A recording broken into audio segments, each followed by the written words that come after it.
Mga ginigiliw kong tagapakinig,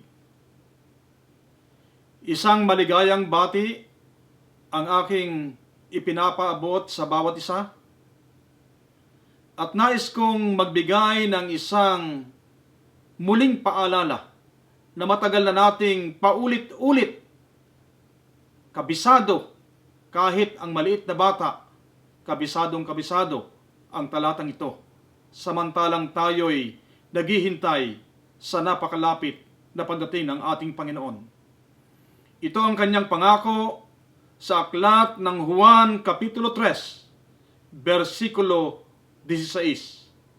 Sapagkat gayon na lamang ang pagsinta ng Diyos sa sanlibutan, na ibinigay niya ang kanyang bugtong na anak, upang ang sinuman sa kanya'y sumampalataya ay huwag mapahamak, kundi magkaroon ng buhay na walang hanggan.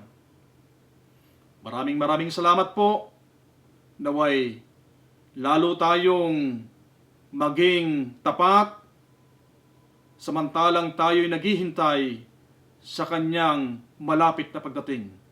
Ang aking dalangin, tayong lahat naway magkasama-sama doon sa langit na bayang inihanda sa atin ng ating poong may kapal. Magandang gabi po.